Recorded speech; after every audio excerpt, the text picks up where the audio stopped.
పెళ్ళైనా పండగైనా వేడుక ఏదైనా పట్టు చీరల ప్రత్యేక వేదిక వారాహి సిల్క్స్. ఇప్పుడు మీ దగ్గర నుంచి ఆయన వెళ్ళిపోయేటప్పుడు అన్ని తీసుకొని వెళ్ళిపోయారు అన్నారు కదా, మీ బ్యాంక్ అకౌంట్ ఎంత బ్యాలెన్స్ ఉంది అసలుకి, ఇంట్లో ఏం మిగిలిపోయాయి అసలుకి? బ్యాంక్లో తనకు నిజంగా మాస్టర్ బ్రెయిన్ అండి. నాతో డ్రా చేయించేవాడు చక్కగా. ఇప్పుడు స్టూడియో పెట్టాడని చెప్పా కదా, స్టూడియోలో ఇది కట్టాలి అర్జెంటుగా, సాయంత్రం వచ్చేటప్పుడు వాళ్ళు పేమెంట్ ఇచ్చేది ఉంది. దాంట్లో ఎక్కువ రమణ గోగుల గారును సునీత ఎక్కువ ఉండేవారు ఆడుతూ. సో వాళ్ళ పేమెంట్ ఉంది వాళ్ళ అని చెప్పేవాడు. అలా తీసుకెళ్ళేవాడు క్యాష్. 0 వచ్చేదాకా వెయిట్ చేశాడు బాగా బ్యాంక్లో. అబ్బా.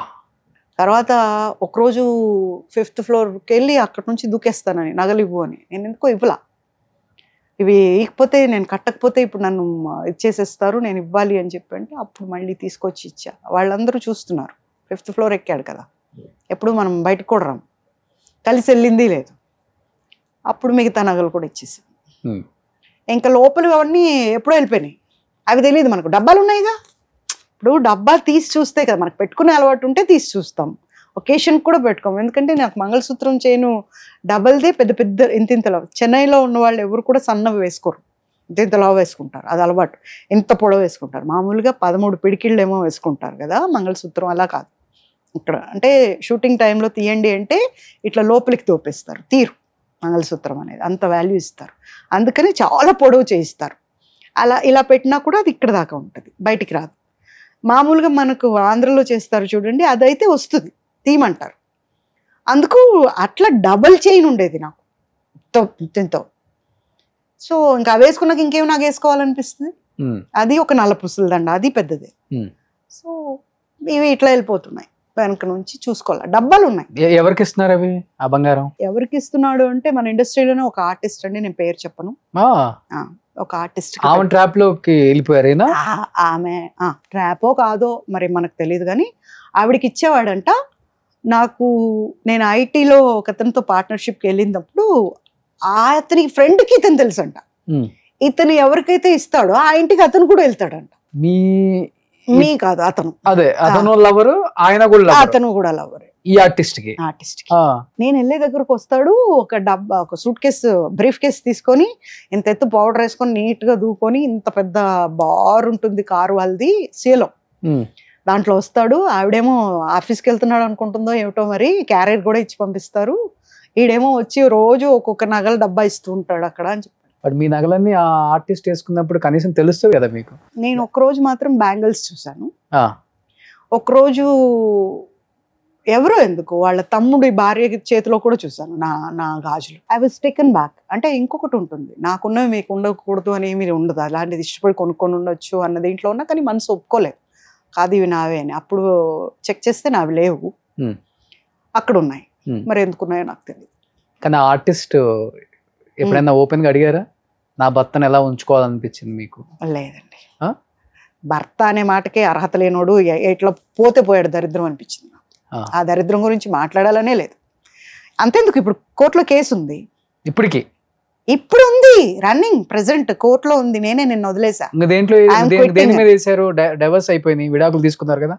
ఏలేదు కదా, మీరు సైన్ చేసి పంపించారు కదా. పేజ్ ఇస్తే ఆవిడ చింపేసింది కదా. ఆడ ముందే ఒప్పుకోలేదు, ఈవిడ అప్పుడు ఒప్పుకోలేదు.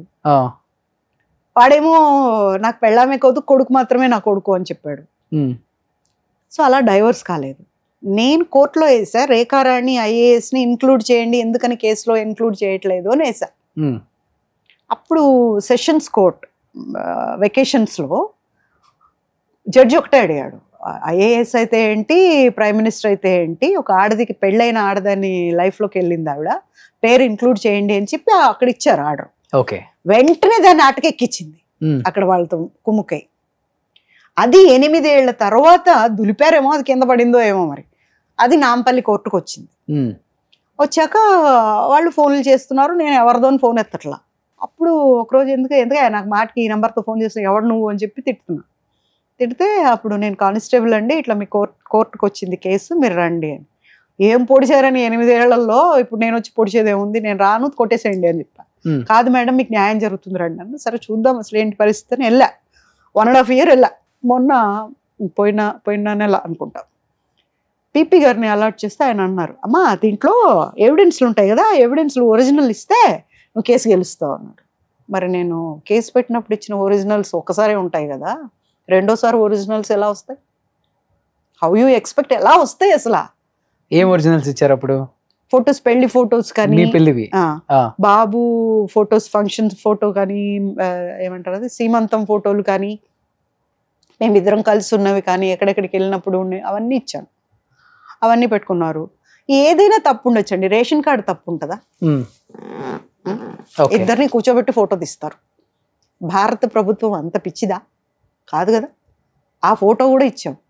మళ్ళీ యాక్చువల్గా వాళ్ళు ఏమంటారంటే, మిమ్మల్ని నాకు హోంవర్క్ ఇస్తున్నారు. కేసు నేను పెట్టా.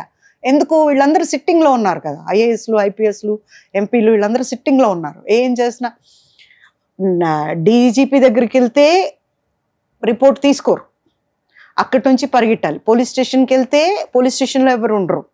చాలా దారుణంగా తిప్పారు నన్ను. తర్వాత ప్రెస్ అంతా వచ్చేసి నాతో కూడా వస్తే అప్పుడు తీసుకున్నారు. అక్కడ బాబు ఖాన్ ఎస్టేట్లో అక్కడ తీసుకున్నారు. ఇప్పుడు మీ ఫైట్ అతని మీద, ఆమె మీద, ఇంకా అతని దగ్గర ఆయన లేరు కదా ఇప్పుడు. ఇప్పుడు ఉన్నా లేకపోయినా ఫస్ట్ అయితే జరిగింది కదా. అన్యాయం జరిగిందా లేదా? అన్యాయం జరిగింది అనేది నా పోరాటం. నేనేమి, నాకు ఆవిడంది నీకు వద్దన్నావు కదా, నేను చేసుకుంటే నీకేంటి బాధ అని అడిగింది. మీడియాలో అడిగింది ఆవిడ నన్ను. నేను అనలేదే నాకు ఆవిడ కావాలని. ఎంగిల్ కంచం ఇంట్లో పెట్టుకుని అలవాట్లేదు నాకు. నాకు నచ్చలేదు, నా కంచం వేసి పడేస్తాను నేను. అలాంటిది ఎంగిల్ కంచం నేను ఎందుకు పెట్టుకుంటాను ఇంట్లో? ఇంత తెలిసి ఇంత బాహాటం అయిన తర్వాత నిన్ను తెచ్చుకుని నేను ఎందుకు పెట్టుకుని? నేను అడిగానే ఏంటో ఆవిడ కావాలి నాకని. నేను అనలేదే, నాకు వద్దు. చాలా ఎందుకనో దేవుడు ఇలా చేశాడంటే, మా నాన్నగారు చనిపోయిన తర్వాత నాలో దూరాడేమో వద్దమ్మా అని. ఆ మాట నేను బయటికి వెళ్ళలేదు కదా, వాడు పారిపోయాడు. వాడు తప్పు చేశాడు, నేను కాదే. దాని తర్వాత మీ మీద ఇప్పుడు మర్డర్ అటెంప్ట్స్ జరగటం కానీ ఇవన్నీ ఏం లేదు. మళ్ళీ నేను ప్రెస్ మీట్ పెట్టా కదా, అక్కడి నుంచి వచ్చిన తర్వాత నా వేలికి చిన్న గాయమైనా కూడా వీళ్ళు ముగ్గురే. ఐఏఎస్ ఈమె ఆవిడందండి, వాళ్ళ అమ్మ రేఖారాణి వాళ్ళ అమ్మకు ఫోన్ చేసింది ఆవిడ. ఏంటి అది రెచ్చిపోతుంది అని చెప్పి నన్ను, అది రెచ్చిపోతుంది కొంచెం ఎక్స్ట్రాలు చేసిందంటే లోపలేసి బ్రోదల్ కేసు పెడతాను. అది మా అబ్బాయి టీవీలో చూశాడు, మా కాదు విన్నాడు పక్కనే కూర్చొని.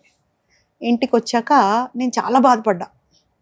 ఎంత మాట అంది ఆవిడ నన్ను. ఏం తెలుసు వీళ్ళందరికీ, వాడు ఎంత మోసగాడో తెలిసి వీళ్ళకి ఏ మాయలో ఉండి ఈ మాటలు నన్ను అన్ననింది అనేసి అంటే, మా బాబు వచ్చి నన్ను మా బ్రోదల్ అంటే ఏంటి అని అడిగాడు.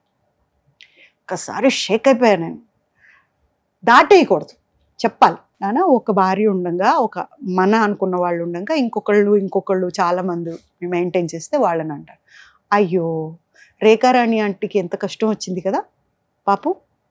ఆవిడకి వాళ్ళ ఇంట్లో వాళ్ళు ఉంటే కూడా నాన్నని తీసుకెళ్ళింది కదా పాపం, బ్రోదల్ అయిపోయింది ఆంటీ అన్నాడు. మా బాబు అంతే, అప్పుడు 7 ఏళ్ళేమో. అంటే ఆవిడన్నమాట నన్ను ఇక్కడ కొట్టింది. బ్రోదల్ కేసు బుక్ చేస్తాను అంటే అంత తేలిగ్గా ఉంటారండి ఆడవాళ్ళు అంటే? నేను ఇండస్ట్రీయే కావచ్చు, ఇండస్ట్రీలో ఉన్న ఆడవాళ్ళు అంటే అంత తేలిక? మీరంతా గొప్పోళ్ళా? నాకు తెలుసు, వాళ్ళందరి చరిత్రలు నాకు తెలుసు. ఎవరి చరిత్ర ఐఏఎస్ ఈవిడ రేఖారాణి గారికి ఏముంది ఇవన్నీ నాకు కూడా తెలుసు. కానీ మర్యాద నేను ఊరుకున్నా. బట్ టైం వచ్చినప్పుడు చెప్పా, నాకేం జరిగినా కూడా వీళ్ళే దానికి కారణం అని చెప్పి అప్పటి నుంచి ఇంకేం జరగదు. కానీ ఎప్పుడో అనిపించింది జరుగుతుందేమో ఒకవేళ అని, బట్ జరగదు. ఎన్ని సంవత్సరాలు జరిగి? 9 ఏళ్ళు అయిపోయిందిగా. 9 ఏళ్ళు అయిపోయింది. కేసు నేనే డ్రాప్ అయిపోయా. నాకు వద్దు, ఇది గెలవరు కేసు. దాంట్లో ఎవిడెన్స్లే లేవండి. నేను ఇంత కట్ట ఎవిడెన్స్లు ఇస్తే ఒక్కటి లేదు దాంట్లో. ఇప్పుడు మళ్ళీ తెమ్మంటున్నారు, అది కూడా ఆటే.